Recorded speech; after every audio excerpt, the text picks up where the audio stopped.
Good morning, student, my dear friends. A very warm welcome to our physics point class. तो आज हम नया topic start कर रहे हैं जिसका नाम है ओम्स लॉ। क्या नाम है? Ohm's law. देखिए, ओम्स लॉ कोई बड़ा लॉ नहीं है, वेरी सिंपल लॉ है, लेकिन 10th क्लास तक तो इसे हम नॉर्मली ही पढ़ते हैं, लेकिन आज हम लोग इसे एडवांस लेवल पे पढ़ेंगे। ओम्स लॉ को बेसिकली हमें जॉर्ज साइमन नाम के एक साइंटिस्ट ने इसको इन्वेंट करा था। जॉर्ज साइमन ने 1825 में, कौन सी में? 1825, यानी कि 1825 जॉर्ज साइमन ने इसको हमारे लिए इन्वेंट करा था। इसने क्या बताया था कि ये अगर एक कंडक्टर ले लिया जाए इस तरीके से, मान लो इस पे आर रजिस्टर हो, तो हम लोग इस कंडक्टर को कुछ भी ले सकते हैं। सपोज करो ये कंडक्टर है आपके पास और आपने इस कंडक्टर को यहां एक बैटरी से जोड़ा। बैटरी लो, सेल लो, आपकी मर्जी, वी वोल्टेज से।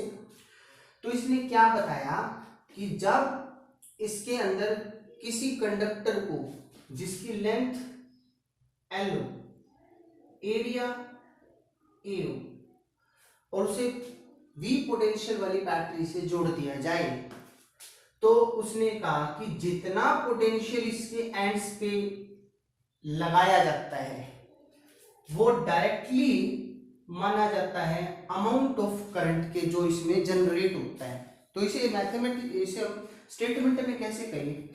According to Ohm's law the total potential difference applied across end of the conductor, तो हम क्या बोलेंगे? Potential difference applied across ends of conductor is directly proportional to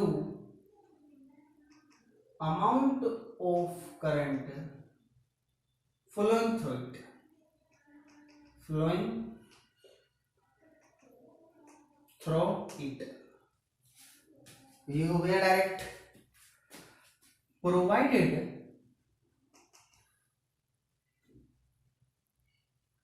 physical condition remains unchanged,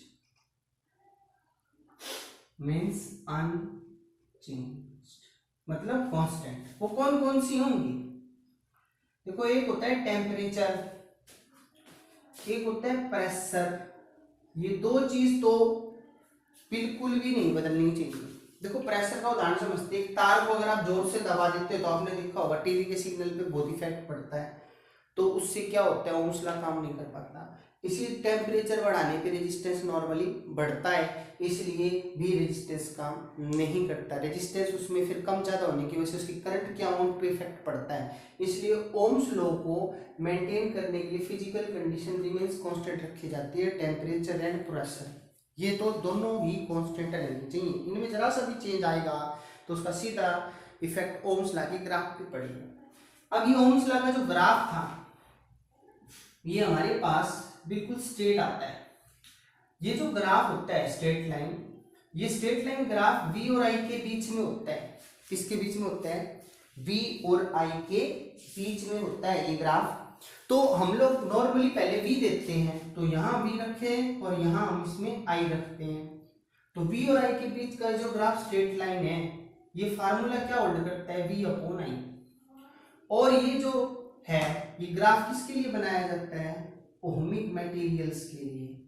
इसके लिए ohmic materials. तो अब आप, पहला क्वेश्चन तो है, ओहमिक मटेरियल्स क्या होते हैं? वो मटेरियल जिनका ओम्स लॉ ओबे करता है। ओम्स लॉ ओबे करेगा तो उसका जो ग्राफ बनाया जाएगा वो v और i के बीच का स्ट्रेट लाइन आएगा, जैसा कि इस पिक्चर में दिखाया गया है। जबकि नॉन ओमिक मटेरियल्स के लिए ग्राफ स्ट्रेट लाइन ना होके कर्व्ड हो जाता है, दाएं बाएं मुड़ जाता है, सीधा नहीं रह पाता।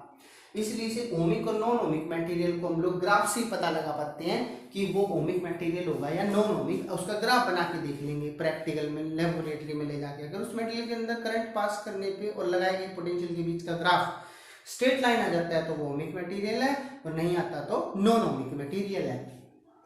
अब यहाँ से आपने देखा रेजिस्टेंस का फार्मूला V अपॉन आई आया, तो यहाँ से ये R कैसे आया, एक्चुअल में ये जो V डायरेक्ट आई था, जैसे ही आपने इसको रिमूव करा आपने R मिला।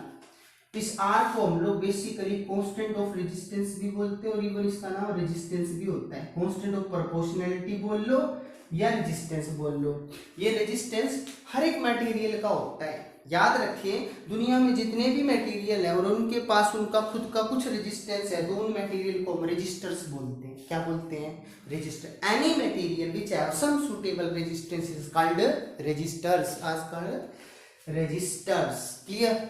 अब बात ये आई कि इस रेजिस्टेंस का इफेक्ट कम ज्यादा होने से हमें पता लगता है कि करंट की अमाउंट पे क्या इफेक्ट पड़ रहा है। रेजिस्टेंस का फार्मूला RV अपॉन I बन गया। तो रेजिस्टेंस अगर आपको किसी मेटल का निकालना है तो आप उस मेटल के एंड्स पे कितना पोटेंशियल बैटरी से लगाओगे और उसमें से कितना करंट आपको हासिल होगा, उन दोनों को डिवाइड करें तो उस मटेरियल का रेजिस्टेंस पता लग जाता है।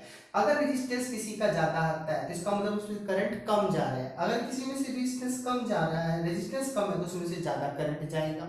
अब ध्यान से देखिए, जिसमें रेजिस्टेंस कम होगा और ज्यादा करंट जाएगा उसे कंडक्टर्स बोलते हैं, और जिसका रेजिस्टेंस ज्यादा हो, करंट कम जाए, बहुत ज्यादा हो और करंट ना मात्र जाए, उसे इंसुलेटर्स बोलते हैं। क्या बोलते हैं, इंसुलेटर्स। तो इस तरह कंडक्टर और इंसुलेटर्स मेन मेटल्स होते हैं, उनके बीच में एक कैटेगरी होती है जिसे सेमी मेटल कम सेमीकंडक्टर्स बोलते हैं, जो कि रूम टेम्परेचर पे तो क्या करते हैं, वो आपको इंसुलेटर की तरह बिहेव करते हैं, बट उनका टेम्परेचर जब रूम टेम्परेचर से ज्यादा होता है तो उनके इलेक्ट्रॉन और होल पेयरिंग के कॉम्बिनेशन से उन पे चार्ज कैरियर्स क्रिएट हो जाते हैं, जिसकी वजह से वो एक कंडक्टर की तरह बिहेव करते हैं। इसीलिए उसका नाम पड़ा सेमीकंडक्टर्स और सेमी मेटल्स, और आधे रूप से जो मेटल की तरह बिहेव कर पाए वो रूम टेम्परेचर।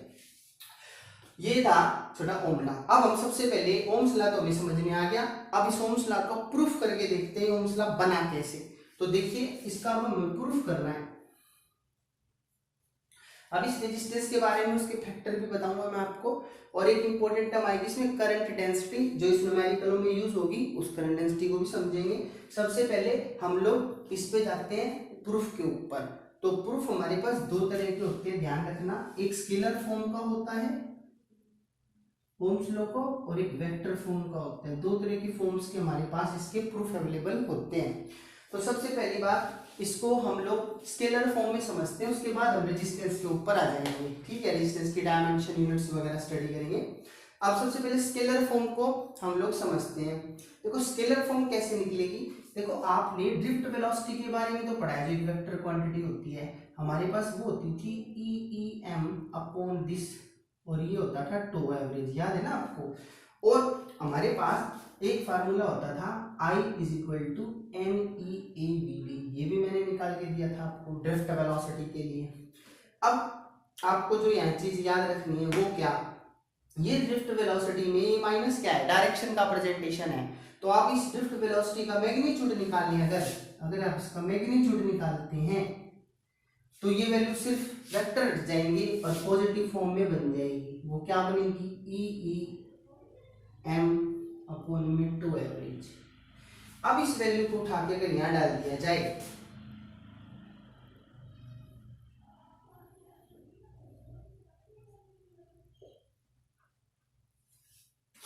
तो आप क्या देखते हैं, यहां पर आ गए हम लोग।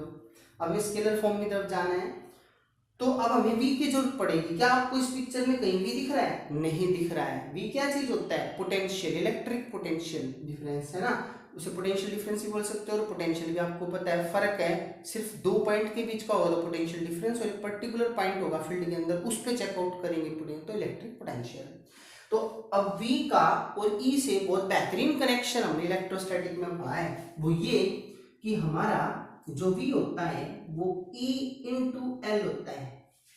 E इंटू एल क्या है, L है कंडक्टर की लेंथ, और E इलेक्ट्रिक फील्ड और V टर्मिनल। तो देखो इस कंडक्टर की लेंथ ये है, और इसके ऊपर यहाँ पे चार्ज जाके इकट्ठा हो जाता है तो पोटेंशियल हो जाता है। पोटेंशियल और V इंटू मिलकर इलेक्ट्रिक फील्ड बनती है दो चार्जों के बीच में, इसलिए V को E इंटू एल लिखते हैं।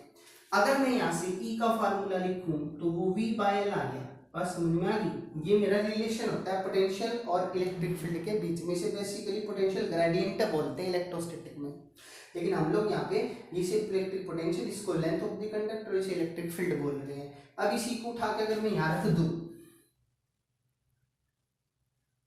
ये E का स्क्वायर हो गया और इसको मैं लिख दूंगा V अपॉन एल, और M ये पड़ा टू एवरेज ये रहा।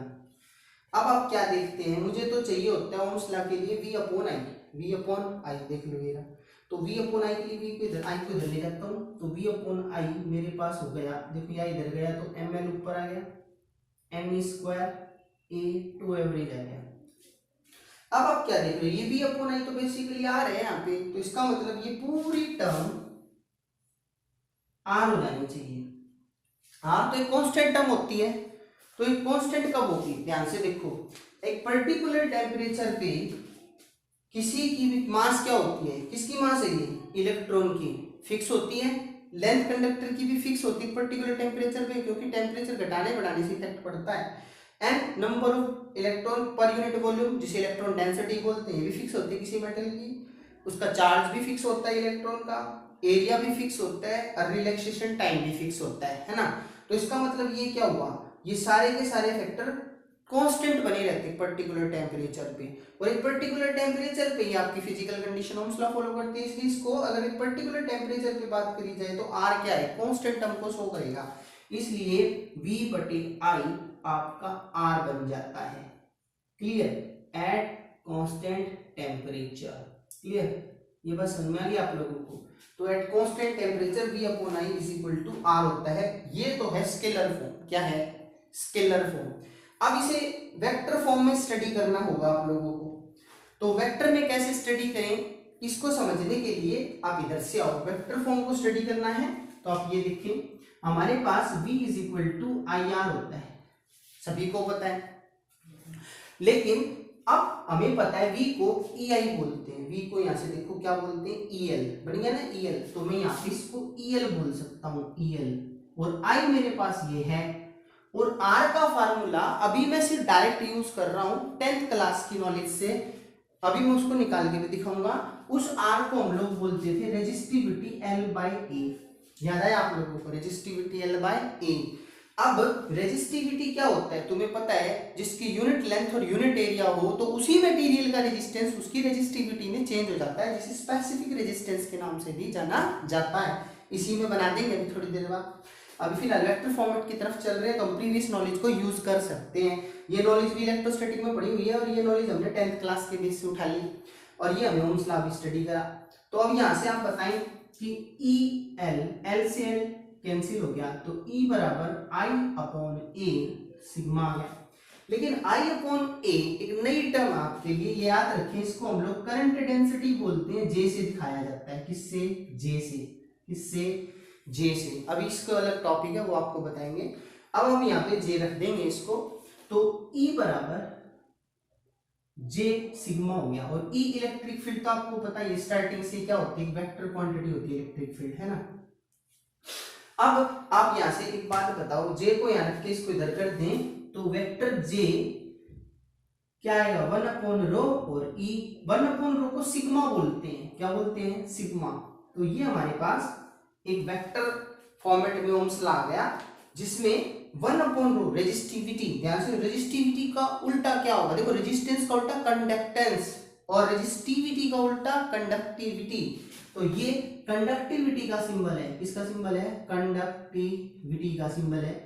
और E इलेक्ट्रिक फील्ड, और J का नाम है करंट डेंसिटी, जिसका formula I upon A, current per unit area होता है। ठीक है, ये हमारा ओम्स लॉ वेक्टर फॉर्मेट का है, और ये हमारा ओम्स लॉ स्केलर फॉर्मेट का है। आई होप ओम्स लॉ के दोनों प्रूफ आपको समझ में आ गए, और ओम्स लॉ भी समझ में आ गया। अब हम लोग रेजिस्टेंस के बारे में डिस्क्रिप्शन करते हैं, और रेजिस्टिविटी और करंट डेंसिटी, और उसके बाद हम न्यूमेरिकल्स की तरफ फॉरवर्ड हो जाएंगे। लीजिए, तो सबसे पहले अब हम किसके बारे में पढ़ें, रेजिस्टेंस को थोड़ा फॉरवर्ड करते हैं इसमें डायमेंशंस वगैरह के लिए।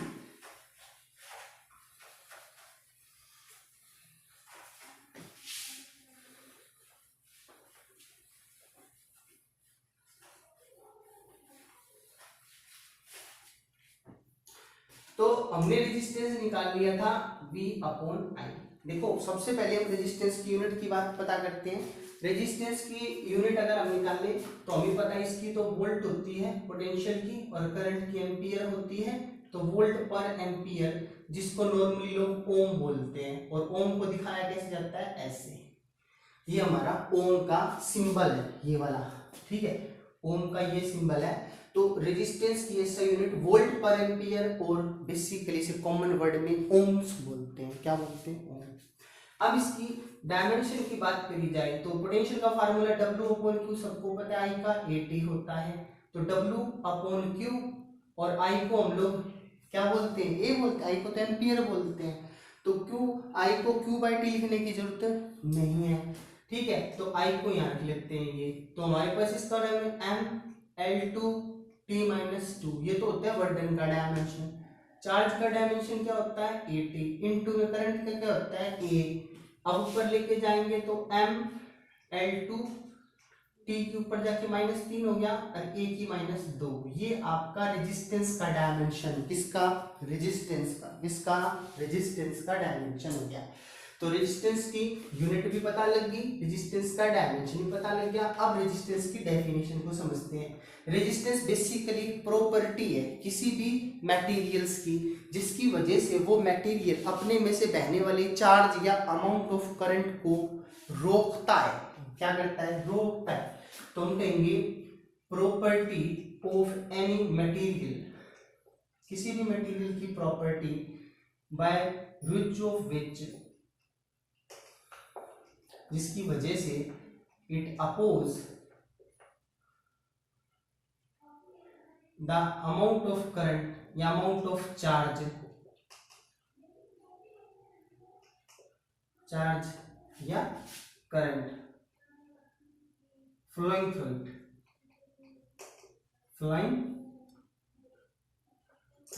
इट, ठीक है। बस समझ आ रही है ना। मैंने क्या बताया, रेजिस्टेंस बेसिकली एक प्रॉपर्टी है, कैरेक्टरिस्टिक्स है किसी भी मटेरियल की, जिस मटेरियल में से अगर चार्ज या करंट फ्लो होने की कोशिश करता है तो वो मटेरियल अपनी उस प्रॉपर्टी के तहत उसको फ्लो होने से रोकता है। इस प्रॉपर्टी को मटेरियल की क्या बोलते हैं हम लोग, रेजिस्टेंस बोलते हैं। अब इसकी कोज की बात आई, कोज क्या होता है। अब हमें पता है कि हर मटेरियल में खूब सारे फ्री इलेक्ट्रॉन होते हैं। जब हम बिजली जिसमें कंडक्ट कराते हैं उसमें तो फ्री इलेक्ट्रॉन होते ही होते हैं। तो जितने भी नंबर ऑफ फ्री इलेक्ट्रॉन होते हैं वो अपने आप से और कंडक्टर की वॉल से कोलाइड करते हैं। तो उनके कोलिजन से जो क्रिएट होता है, जो कोलिजन होता है, वही इसका जिम्मेदार फैक्टर होता है। तो कोज क्या माना जाता है रेजिस्टेंस का, number of collisions, number of collision take place between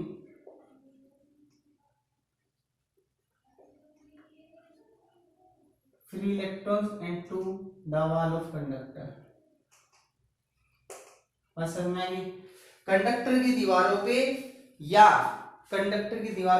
उन फ्री इलेक्ट्रॉन्स के बीच में आपस से जितना नंबर ऑफ कोलिजन परफॉर्म्ड होता है उस कोलिजन की अमाउंट से क्रिएट होता है। दैट मीन्स अगर कोलिजन ज्यादा होगा तो रेजिस्टेंस ज्यादा होगा, और कोलिजन कम होगा तो रेजिस्टेंस उसका कम मात्रा में पाया जाएगा। मटेरियल का हो या कंडक्टर का हो, क्योंकि कंडक्टर मटेरियल का ही एक पार्ट है, हिस्सा है, यानी कि उसको उसी की एक टाइप माना जाता है। तो ये कोज हो गया, ये डेफिनेशन हो गई, ये इसकी यूनिट हो गई, और ये इसकी डायमेंशन हो गई। अब हम इस ओम को डिफाइन करने की कोशिश करें तो ओम्स को कैसे डिफाइन करेंगे। देखो रेजिस्टेंस 1 ओम कब होगा, जब V 1 वोल्ट होगा और करंट आपका 1 एम्पियर होगा।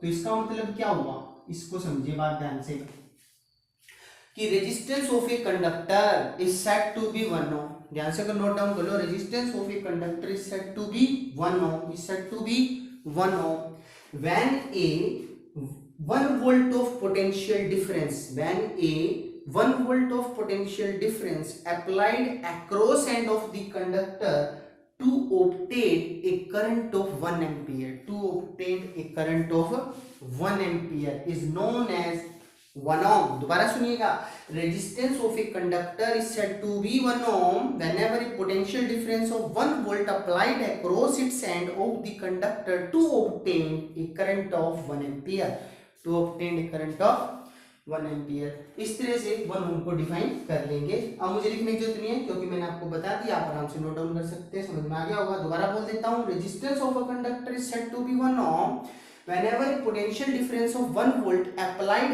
across end of the conductor to obtain a current of 1 ampere, to obtain a current of 1 ampere। ये हो गया आपका रेजिस्टेंस की डेफिनेशन ओम की। तो ये सब हमारा रेजिस्टेंस का हो गया। अब हमने रेजिस्टेंस का जो मेन फार्मूला पढ़ा था उसकी तरफ चलते हैं, फैक्टरों को भी स्टडी करेंगे रेजिस्टेंस के। तो अब देखिए रेजिस्टेंस का फार्मूला, एक तो आपने V अपॉन I निकाला और एक अभी हमने निकाला था ML NE square A tau average. ठीक है भाइयों, अब जरा इधर से देख के बताएं रेजिस्टेंस के बराबर भी इसके, तो मेन फार्मूला रेजिस्टेंस का ये होता है जहां से इसके फैक्टर को स्टडी किया जाता है। अब एक चीज ध्यान रखें, अगर इन दो को स्टडी करेंगे तो ये याद रखें, जब V घटेगा तो I बढ़ेगा, और जब I, तो इन दोनों को डिवाइड करने पे R हमेशा कांस्टेंट बना रहता है। ये ध्यान रखें, जब I कम होगा ना, I क्या होगा कम यहाँ पे, तो क्या होगा R ज्यादा हो जाएगा हाई, और I होगा हाई तो R हो जाएगा लो। तो I और R इनवर्सली एक्ट करते हैं, I और R इनवर्सली क्या करते हैं, एक्ट करते हैं। अब बात है यहाँ से फैक्टरों की, तो अब आप मुझे बताओ इसमें कौन कौन सी चीजें जो फैक्टर हो सकती हैं। देखिएगा जरा ध्यान से, एक है लेंथ, कंडक्टर की लेंथ, एक है एरिया, एरिया मतलब कंडक्टर की गहराई कितनी है, विड्थ कितनी है, और एक नंबर ऑफ इलेक्ट्रॉन जिसे पर यूनिट वॉल्यूम जिसको हम डेंसिटी बोलते हैं, और एक है रिलैक्सेशन टाइम। 4 फैक्टर हो गए। तो रेजिस्टेंस के 4 फैक्टर कौन कौन से बड़े भैया, length of the conductor, area of the conductor, area of cross section of the conductor, and जिसको number of electron per unit volume बोलते हैं। क्या बोलते हैं, number of electron per unit volume. इसको बेसिकली अगर आप सिंपल वर्ड में कहें तो इलेक्ट्रॉन डेंसिटी बोलते हैं। क्या बोलते हैं, क्या बोलते हैं इसको, इलेक्ट्रॉन डेंसिटी। क्लियर। और लास्ट हमारे पास है रिलैक्सेशन टाइम, रिलैक्सेशन टाइम। इसका फार्मूला मैंने सिखा रखा आपको पहले ही, टी एवरेज का फार्मूला T1 से स्टार्ट होता है, Tn तक जाता है, डिवाइड में n, और यहाँ प्लस लगे होते हैं, कंफ्यूज ना हो, ये T2 होता है और ऐसे प्लस करके Tn डिवाइड बाय n, ये हमारे पास इसका रिलैक्सेशन टाइम का फार्मूला होता है। अब ये चारों फैक्टर मेन है। अब इनको जब छोटी क्लास में स्टडी करते हैं तो इस रिलैक्सेशन टाइम को नॉर्मली हम लोग क्या बोलते हैं, टेम्परेचर बोलते हैं। याद रखिएगा, इसे टेम्परेचर में स्टडी करवाया जाता है 10th क्लास में।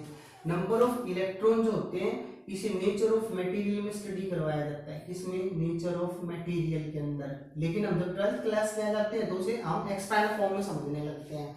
लेंथ और एरिया आपके फिक्स होते हैं। तो 10वीं क्लास में जो पढ़ाया जाता था रेजिस्टेंस के 4 factor, length, area, nature of material और टेम्परेचर, अब उनके नाम चेंज हो गए, length, area, number of electron per unit volume that is called electron density, and last one is relaxation time.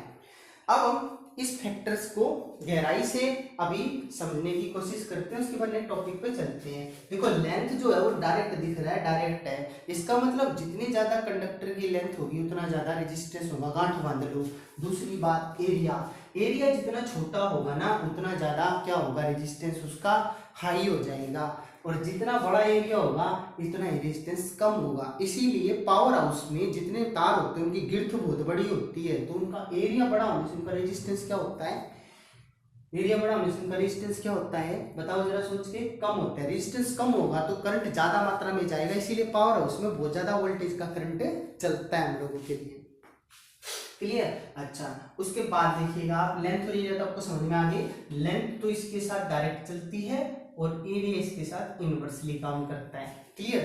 अच्छा, एरिया में आप ये ध्यान रखिए, कई बार फार्मूला में इसको पाई आर स्क्वायर से निकालेंगे और कई बार इसको डायमीटर में निकालेंगे, आर को डी बाई 2 बोलेंगे तो डी स्क्वायर और 2 का स्क्वायर 4। तो आप ये फार्मूला भी होल्ड करा सकते हैं एरियाज के लिए और उसके बाद अप्लाई कर सकते हैं इसको फार्मूलों में कहीं भी। उसके बाद number of density of electron अलग अलग होती है, क्योंकि हमारा जो इलेक्ट्रॉन डेंसिटी है वो हर मटेरियल टू मटेरियल चेंज होती है, इसलिए हम लोग नेचर ऑफ मटेरियल कॉपर का अलग मानते हैं, एल्यूमिनियम का अलग, आयरन का अलग, कोबाल्ट का अलग, निकल, कॉपर, जिंक, जितने भी मटेरियल मैं बोल पा रहा हूँ ये सभी मटेरियल का अपना अपना इलेक्ट्रॉन की संख्या होती है यूनिट वॉल्यूम में, इसलिए उनकी electron density material to material change करती है। और जबकि रिलैक्सेशन टाइम हमेशा याद रखना डायरेक्ट काम नहीं करता, रिलैक्सेशन टाइम हमेशा टेम्परेचर के इनवर्सली काम करता है। क्या करता है ये याद रखिए आप, टेम्परेचर के क्या करता है ये इनवर्सली काम करता है। कोई पूछे तो आपसे कैसे करता है इनवर्सली, ठीक है, रिलैक्सेशन टाइम टेम्परेचर के इनवर्सली एक्ट होता है, लेकिन हम लोग टेम्परेचर के डायरेक्ट मानते हैं उसको, तो रिलैक्सेशन टाइम ऑटोमेटिकली रिवर्स हो गया। मींस देखो रिलैक्सेशन टाइम को छोटी क्लास में टेम्परेचर के डायरेक्ट मानते हैं और टेम्परेचर इनवर्सली है, तो इसका मतलब टो एवरेज इनवर्सली एक्ट करता है किसके, रेजिस्टेंस के, किसके, रेजिस्टेंस के।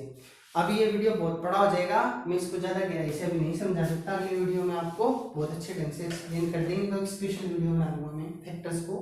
देखिए तो रिलैक्सेशन एवरेज टाइम के साथ एवरेज यानी कि रिलैक्सेशन टाइम जो होता है वो आपका इनवर्सली एक्ट करता है रेजिस्टेंस के, बट टेम्परेचर के इनवर्सली करता है, टेम्परेचर के डायरेक्ट करता है, दैट्स व्हाई ये क्या बन गया इसके इनवर्सली हो गया। रिलैक्सेशन टाइम आपको मैंने बताया था कि जब फ्री इलेक्ट्रॉन को फील्ड मिलती है, जब स्ट्रेट लाइन में चलना शुरू करते हैं, तो चलने शुरू होने से पहले वो खड़े थे और चले, उस दौरान उन्हें जितने समय का रेस्ट मिला वही उसका क्या था, रिलैक्सेशन टाइम। हम कहते हैं ना जा रिलैक्स हो जा, इसका मतलब उसको आराम स्थिति में लेके आते हैं। आरामदायक स्थिति में जितने समय तक कोई इलेक्ट्रॉन या फ्री इलेक्ट्रॉन स्टे करता है, फील्ड लगने से पहले और फील्ड लगने के बाद, उसी अवस्था को रिलैक्सेशन टाइम कहते हैं। क्लियर? अब आप समझ भी सकते हैं, अगर आप किसी का टेम्परेचर बढ़ाओगे तो उसे रिलैक्स हो सकता है, नहीं हो सकता। आप टेम्परेचर बढ़ाओगे तो क्या होगा, उसको हीट मिलेगी, हीट मिलेगी वो तेजी से भागेगा ना, तेजी से भागेगा तो रिलैक्स कहाँ हुआ, सीधा हो गया रिलैक्सेशन टाइम इसका क्या हो गया, डाउन हो गया, वेरी सिंपल। क्लियर? अब ये हमारे फैक्टर्स हो गए। अब इसी फैक्टर से टर्म बनाते हैं जिसको रेजिस्टिविटी बोलते हैं स्पेसिफिक। तो ये तो फैक्टर्स का डिस्क्रिप्शन हो गया आपका। अब यहां देखो कि अगर मैं कहूं कि इफ लेंथ को 1 मीटर कर दूं और एरिया को 1 मीटर स्क्वायर कर दूं, तो ये r मेरा फार्मूला मॉडिफाई होके m नीचे n हट गया, p स्क्वायर अपॉन 2 एवरेज आ गया। क्लियर? अगर लेंथ और एरिया ये कर दे तो इसी का नाम रेजिस्टिविटी होता है। याद रखिएगा आप ध्यान से, ये फार्मूला है रेजिस्टिविटी का। तो रेजिस्टिविटी या स्पेसिफिक रेजिस्टेंस क्या हुआ, resistivity or specific resistance of a material may be defined as that resistance whose length and area is unit, whose length and area is unit। तो हम क्या कहेंगे, रेजिस्टिव, इसके दो नाम है भाइयों, एक नाम है इसका रेजिस्टिविटी और एक इसका दूसरा नाम क्या है, स्पेसिफिक रेजिस्टेंस। क्या नाम है, स्पेसिफिक रेजिस्टेंस। क्लियर? तो ये दोनों नाम बेसिकली एक ही टर्म, एक ही सिंबल के, जिसे रो बोलते हैं। रेजिस्टिविटी और specific resistance is numerically equal to resistance of that material whose length and area is unity, whose length and area is unity। Formula create हो गया, डेफिनेशन हम लोगों ने बना ली। अब आप इसकी डायमेंशन के बारे में सोच रहे होंगे, तो डायमेंशन कैसे निकालेंगे। अब मैं इसको रो रख सकता हूं यहाँ पे, तो r का फार्मूले में l अपॉन a मैंने फिक्स करा था ना, ध्यान से देखना, तो मैं यहाँ रो लिख लूंगा। क्लियर? अब यहाँ से रो का फार्मूला बताओ क्या बना, r a बाय l। अब बताओ r की क्या होती है, ओम, इसकी मीटर स्क्वायर, इसकी मीटर, मीटर से मीटर कट गया तो ओम मीटर होती है, कोई पूछे तो। स्पेसिफिक रेजिस्टेंस और रेजिस्टिविटी की ऐसा यूनिट का नाम ओम मीटर है। क्या नाम है, ओम मीटर। और अगर इसकी डायमेंशन निकालो तो अभी थोड़ी देर पहले हमने रेजिस्टेंस की निकाली थी, रेजिस्टेंस की कैसे निकाली थी याद हो तो, V अपॉन आई और W अपॉन क्यू इंटू आई, इससे निकाली थी। तो वो आई थी m into T minus two, charge की AT थी और इसकी A थी, तो वो निकाली थी m into T minus two, T की माइनस टी माइनस टू की जगह टी माइनस थ्री और A की माइनस टू, याद आया, ये निकाली थी। देखो m L2 T minus two और एक टी ऊपर जाके टी माइनस थ्री और A की दो, A की माइनस टू, ये डायमेंशन यहाँ रख दो, तो क्या बनेगी m L2 T minus three A minus two, और इनटू में एरिया की क्या होती है, एरिया की तो सबको पता है L स्क्वायर होती है, लंबाई गुना चौड़ाई, और L की L है, तो एक L कैंसिल हो गया क्या नहीं इससे, तो हमारे पास क्या बना M, एक L यहाँ बचा, एक L इससे करेगा तो L की 3, T की माइनस 3, A की माइनस 2, ये है रेजिस्टिविटी की डायमेंशन, किसकी, रेजिस्टिविटी, जिसके दो नाम बताए, स्पेसिफिक रेजिस्टेंस और रेजिस्टिविटी। क्लियर? अब हमारे पास इसकी यूनिट भी पता लग गई, इसका फार्मूला भी पता लग गया। अब इसके फैक्टरों को स्टडी करते हैं, डेफिनेशन भी होगी और डायमेंशन भी हो गई। अब इसके फैक्टर को स्टडी करें तो देखो इसके फैक्टर यहाँ से पता लगेंगे। ये तो कांस्टेंट होंगे ना भाइयों, ये तो कंडीशन है, कांस्टेंट होने पे ही तो रो बना, तो इस रो के फैक्टर यहाँ से पता लगते हैं। अब इस रो के फैक्टर यहाँ से पता लगे तो बताओ कौन कौन से होते हैं। मास तो कभी फैक्टर हो नहीं सकता, फिक्स होती है, और चार्ज भी फिक्स नहीं होता, तो इसका मतलब चार्ज फिक्स होता है। तो ये दो फैक्टर हो गए, यानी कि रो डायरेक्ट है, सॉरी इनवर्सली है 1/n के, और रो इनवर्सली है 1/2 एवरेज की। क्लियर? तो इसका मतलब पहला फैक्टर तो इसका कौन सा है बताओ, इसका नाम है नंबर डेंसिटी, बोले इलेक्ट्रॉन डेंसिटी की। तो पहला तो हो गया इलेक्ट्रॉन डेंसिटी, इनवर्सली एक्ट कर रहा है, क्या कर रहा है, इनवर्सली। और दूसरा क्या है, रिलैक्सेशन टाइम, इसमें भी क्या कर रहा है, इसके इनवर्सली। ध्यान रखें रेजिस्टिविटी या स्पेसिफिक रेजिस्टेंस के केवल दो ही फैक्टर होते हैं, number density means electron density, या उसे यूं कह सकते हैं number of free electron per unit volume, और सेकंड को बोलते हैं रिलैक्सेशन टाइम, जो कि टेम्परेचर के ऑलरेडी इनवर्सली एक्ट करता है, हम पहले स्टडी कर चुके हैं। तो रेजिस्टिविटी के दो फैक्टर हैं, ध्यान रखें, बार बार बोल रहा हूं, रेजिस्टिविटी के लेंथ और एरिया फैक्टर नहीं होते, क्योंकि वो तो एक स्पेसिफाइड कंडीशन में काम करने के लिए बनाए गए हैं, उसी से ही डेफिनेशन बनती है किसकी, रेजिस्टिविटी की। तो इसलिए रेजिस्टिविटी के कभी भी फैक्टर लेंथ और एरिया नहीं हो सकते, केवल दो ही फैक्टर होते हैं, कौन कौन से, इलेक्ट्रॉन डेंसिटी और रिलैक्सेशन टाइम। तो रेजिस्टेंस के 4 फैक्टर, रेजिस्टिविटी के 2 फैक्टर, इनमें से कौन से 2 फैक्टर गायब हो गए, लेंथ और एरिया, जो कि रेजिस्टेंस को रेजिस्टिविटी बनाने में यूज हो गए। क्लियर? ये हमारे पास रेजिस्टेंस। अब हमारा जो लास्ट टॉपिक बचा उसका नाम मैंने बताया करंट डेंसिटी। अब आप करंट डेंसिटी को समझेंगे कि करंट डेंसिटी कैसे एक्ट करती है।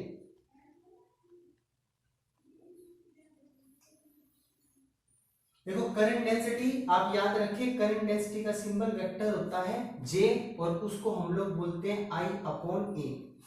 हम आपको इसका फार्मूला बना के दिखाता हूँ कैसे काम करती है। सबसे पहली बात याद रखिए, करंट डेंसिटी किसी भी कंडक्टर के किसी पर्टिकुलर पॉइंट से फिक्स प्रॉपर्टी है। याद रखिए करंट डेंसिटी एक पॉइंट से रिलेटेड प्रॉपर्टी है, यानी कि ये एक माइक्रो लेवल की प्रॉपर्टी है, और करंट एक मैक्रोस्कोपिक टर्म है। इसका मतलब करंट बाद में बनता है, पहले करंट डेंसिटी बनता है। क्लियर? अब यहां से देखें कि ये कैसे पता लगे। ये आपके पास एक कंडक्टर था, ध्यान से देखिए, इसमें से ऐसे जा रहा था क्या, करंट आपका इस साइड से, क्योंकि इलेक्ट्रॉन तो उल्टी डायरेक्शन से आते हैं, तो ये करंट जा रहा था आपका। क्लियर? अब मैंने इसको थोड़ा सा घुमाया एरिया को, ये मेरे ऐसा आ गया, वैसे मेरा एरिया कैसा था, ध्यान से देखें ऐसा था। तो अब मेरा ये जो करंट की डायरेक्शन में इसके साथ ये जो नॉर्मल वेक्टर बना, ये थीटा बना, तो ये मेरा an है, इसका ये वाला कंपोनेंट एरिया, ये नॉर्मल वेक्टर हो गया ना, तो ये वाला कौन an क्या हो गया, a cos थीटा, क्या हो गया, a cos थीटा। तो याद रखें, आप करंट डेंसिटी को जब वेक्टर में निकालते हो तो उसका फार्मूला I/A cos थीटा होता है। तो यहां से अब आप I का फार्मूला निकाल के देखें, J × A cos theta, vector भी मत लगाए, वेक्टर बाद में लगाए, हम स्केलर ले लें। क्लियर? तो ये हो गया हमारा J, तो यहाँ से J ये वेक्टर। अब आपको पता है ये J करंट डेंसिटी का सिंबल है, एरिया, तो अब डॉट आ गया बीच में, A cos को आता है डॉट आ जाता है, तो इसका मतलब J.A। तो ये हमारे पास करंट पता लग गया, करंट J.A का होता है। J एक वेक्टर क्वांटिटी है, एरिया तो होती है एक वेक्टर क्वांटिटी। दोनों वेक्टर क्वांटिटी का जब डॉट प्रोडक्ट निकालते हैं, हमने पढ़ा था, क्या पढ़ा था, कि वो एक स्केलर होता है। यही कारण है कि करंट एक स्केलर बन गया। एक दूसरी बात भी याद रखिएगा, करंट को हम लोग स्केलर लॉ अप्लाई कर सकते हैं, वेक्टर लॉ फॉलो नहीं करा सकते, vector loss of vector follow नहीं करा सकते, इसलिए इसको स्केलर टर्म में काउंट किया जाता है करंट को। इसे और बेटर मैं आपको लॉ में पढ़ाऊंगा, जब मैं किरचॉफ्स लॉ को स्टडी करूंगा आपको करंट इलेक्ट्रिसिटी के बी पार्ट में, जब हम कॉम्प्लेक्स सर्किट्स के ऊपर स्टडी करेंगे।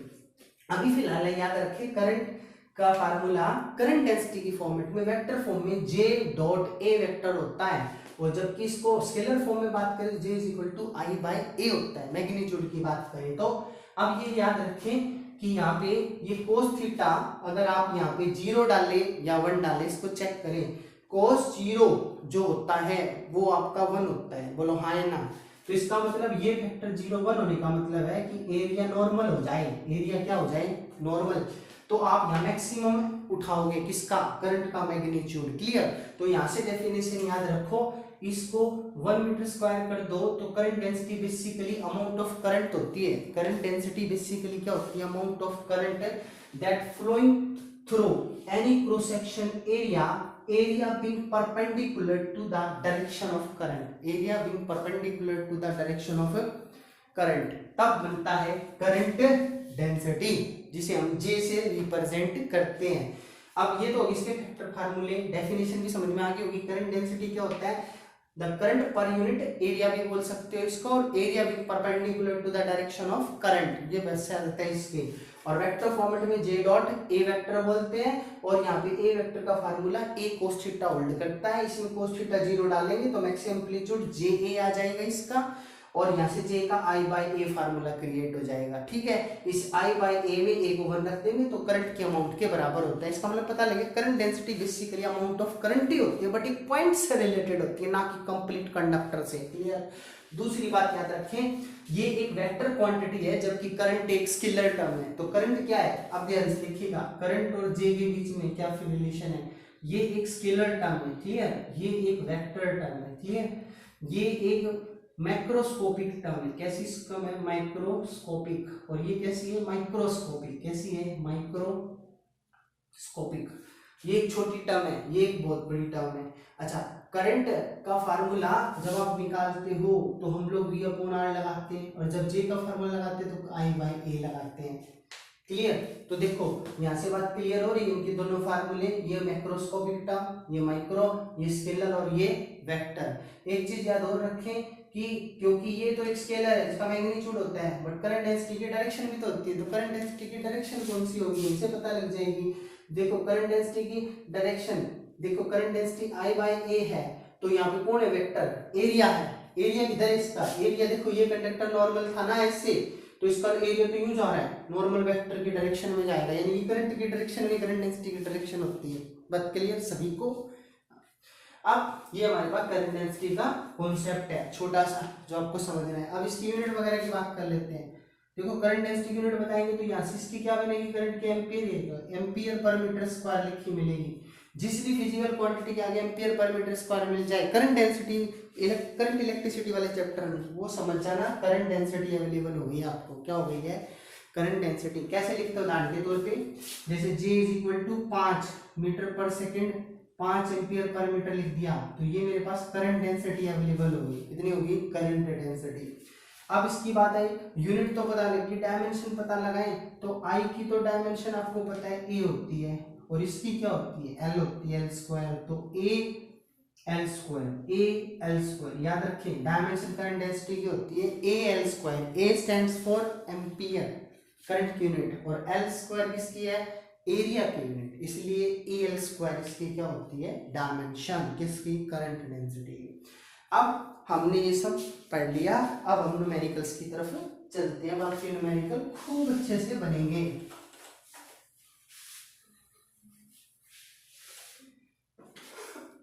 पहला, एक कॉपर वायर का रेडियस इतना दिया गया, तो सबसे पहले रेडियस को उठा के मीटर में चेंज करो हाथों हाथ।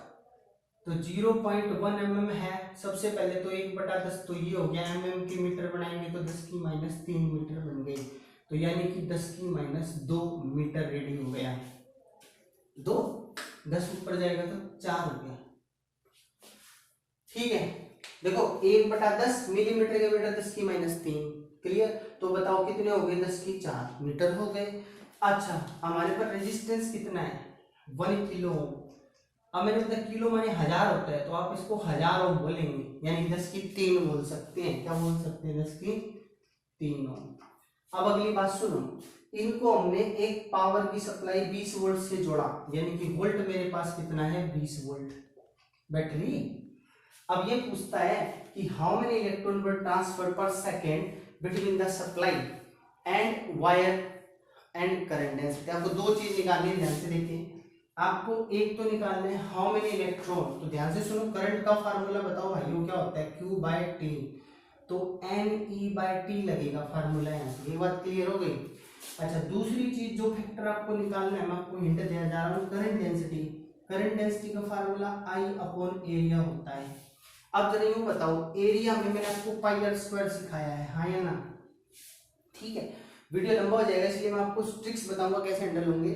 अब देखो, ये रेडियस आपके पास यहाँ से अवेलेबल हो रहा है, आप यहाँ पे इसको रेडियस रख के पाई को 22/7 सोल्व करके एरिया निकाल लेंगे। एरिया तो पता लग गया अब आपको। अब आपको करंट निकालने के लिए इसके पास जाना पड़ रहा है ना? तो करंट निकालने के लिए Q/T है आपके पास। अच्छा, अब ये करंट आप यहाँ से तो निकाल नहीं सकते क्योंकि आपको T और N और E, N पता है आपको? नहीं पता, N तो इसमें पूछे कितने जाएंगे, तो इसलिए I निकालने के लिए ऊपर एक फार्मूला यूज करेंगे, V अपॉन R। देखो V दिख रहा है आपको 20 वोल्ट, और R ये रहा, इन दोनों को डिवाइड करो सबसे पहले, ठीक है? तो यानी कि V तो हो गया 20 और R हो गया 10 की 3, 1000 हो गया, 1000 वोल्ट, 1000 ओम, ठीक है? इनको डिवाइड कर दो तो आपके पास ये जीरो कट गया, तो 0.02 क्या आ गया, एम्पियर आ गया। यानी कि 2 की पावर माइनस 2, आप ये भी कह सकते हो 2 × 10⁻2 एम्पियर आ गया, क्या, करंट। ठीक है, अब इस करंट को उठा के आपको यहाँ रखना है, n निकल जाएगा, इस करंट को यहाँ रखना है, इससे डिवाइड कर देना, इस वैल्यू को रख के J निकल आएगा। मुझे उम्मीद आप ये न्यूमेरिकल अब खुद कराई कर सकते हैं। अब अगला करेंगे हम लोग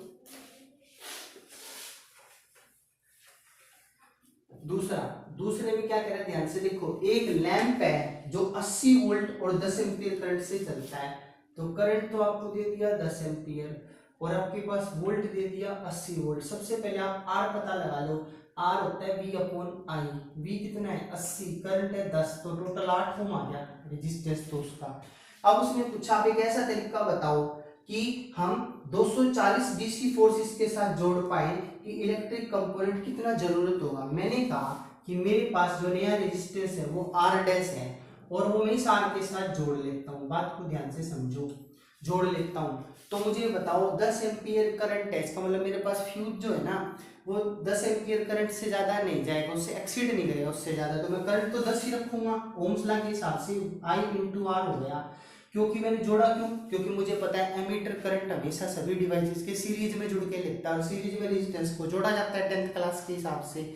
इसलिए R डैश में मैंने वो R डैश जो मुझे निकालना है वो प्लस ये R दोनों सीरीज में जोड़ के इससे सप्लाई करा दी। और वोल्ट कितना, वोल्ट तो वो 240 सप्लाई करवाना चाहता है, ये बोल रहा 240 डीसी सप्लाई करवा दो।